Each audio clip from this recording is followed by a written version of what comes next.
Let me quickly bring in Shehzad Poonawala into this conversation. Shehzad, Hamid Ansari is clarified. He's never met this shady Pakistani journalist. Congress asks why target the former Vice President on the allegations of some nondescript non-entity. Look, Nusrat Mirza's disclosures today have reflected the INC's PPP, pro-Pakistan Parast policy, and let me articulate it. This is not just about Hamid Ansari, but there are some questions about him, but the most important question is that this person who had anti-India views, he had anti-Kashmir views, he said India's Muslims are undergoing genocide. Why was he allowed to enter 5 times into India between 2005 to 11? Did the Home Minister know what his intentions were? Clearly the cities he went to, and he was allowed to go to 7 cities as opposed to 3 on a visa, and that was because of Kasuri getting him a favor through somebody in the Indian government. Who were those people? Apart from that, the cities that he went to, Hyderabad, Patna, Bengaluru, Delhi, you remember that all of these places saw bomb blasts. Apart from that, this is the same period of time at which you saw 26/11 take place, and Pakistan was not given a befitting reply by Congress party. In fact, Congress leaders came out and said 26/11 was done by the Hindus. They in fact went ahead and they even tried to put the Hindu terror spin on Malegaon and on Samjhauta blast. And finally, what about the fact that Pakistan's tunes are sung even today by the Congress party, be it on 370, Balakot, surgical strike, Pulwama, they still sing the same tunes. Now the questions for Hamid Ansari, and there are 3 or 4. Is Ms. Swati Malik, the Congress spokesperson, I believe, is she denying that Mr. Hamid Ansari shared the stage with PFI in 2017? There's a news report to confirm that. Is she denying that Mr. Hamid Ansari shared the platform of IMC and he went and disrespected India at an international platform which is backed by the ISI? Is she denying these 2 claims? He backed Sharia courts. Is she denying this claim? Let's take this one by one, because the first charge that you've leveled, that the BJP levels, is extremely grave, extremely serious. Swati Malik, the BJP says join the dots. A shady Pakistani journalist spied for ISI. BJP this shows how soft the Congress was on Pakistan-backed terror. No background check done, given multi-city visas, shared platform with then Vice President Hamid Ansari, visited cities that the BJP insists that's where terror attacks took place, tried to pass off 26/11 as Hindu terror. Very grave charges, ma'am. Gaurav, I would like to remind everybody watching this debate that when these visas were granted, right, that time of course all the records would have been kept by the government, and the same records are still with the ministries. So why does this government, instead of asking the Congress party, why does it not come up with something more substantial, come up with a proof and show on whose request and whose approval or whose invitations were these visas granted? Instead of just putting these blatant allegations without any evidence of any kind, that yes, there were allegations, there were invitations, how did he get so many visas on so many occasions?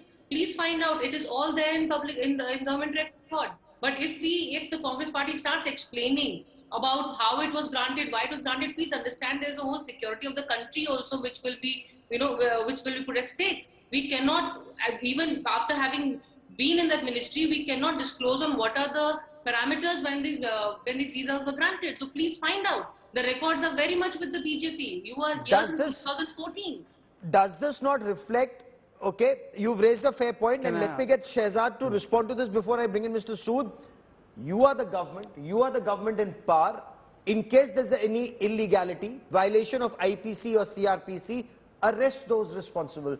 Just allegations won't do, says the Congress. Gaurav, we are a political party. Our job is to expose the wrongdoings of the previous government, and the government's job or the agency's job is to take action. So both are not mutually exclusive. We are asking the questions because we are entitled to ask the questions. And my point is that the Congress is not denying that they gave a person who has anti-India views, anti-Kashmir views, visa for 5 times between 2005 to 11. He shared platform with the Vice President. He went and lectured India on a conference on terrorism, and this person was allowed to visit multiple cities. The Congress spokesperson officially has not said we have not done this. She is saying हमने किया होगा, आप जाकर check कर लो किसने किया होगा. So she is basically saying yes, we did it. Secondly, I know, madam, please don't interrupt me. Please don't interrupt me. Secondly, is it a fact or not a fact that the cities that he claims to have visited are the cities where bomb blasts took place? Is it not a fact that your leader Digvijay Singh tried to pass off 26/11 as a terror act done by RSS or by Hindus? Is it not a fact that you tried to pass off every bomb blast that took place, not Malegaon and Samjhauta included, not on Pakistan, but on Hindu groups in India? Innocent Hindus were framed who are getting acquitted today. Are these not facts? Are these fiction? So the question to you is that your Home Minister needs to answer. That's a serious charge, and let's, for the moment, and before I bring in Mr. Sood, let's stick to 2 aspects that Shehzad Poonawala or the Bharatiya Janata Party raises. 26/11. Ample proof it was done by Pakistani terrorists of Lashkar-e-Taiba. And yet, senior Congress leaders like Digvijay Singh tried to peddle that line that it was done by Hindu terrorists. Point one. Point two. Ample evidence Samjhauta was by Lashkar-e-Taiba and Pakistani terrorists. Yet investigations were changed to show it as Hindu terror. Should the Congress not respond, ma'am? Absolutely, Gaurav. Please understand, it is not the Hindu terrorism only. It is also the fact that when the Congress party was in power, whenever these attacks happened, there was a thorough investigation which took place. There are human rights in place. Everybody got a fair chance. Everybody got a fair chance, a fair right to present their case, and that's what exactly happened. I'm sorry, 26/11 being shown as Hindu terror, you are saying is fair investigation? Absolutely not. Kasab was taken to task. Please understand, he was hanged. Why was it then peddled as Hindu terror? No, but I'm sorry. Who can you please play it on your screen about who peddled it? I'll show it to her. If I show it to her, will she then go ahead and say that she will Ma'am, apologize on Digvijay Singh behalf is of one of the Congress party? tallest Congress party leaders. He has this book in his hand. 26/11 RSS ki sazish. Gaurav, are you trying to link Lashkar-e-Taiba.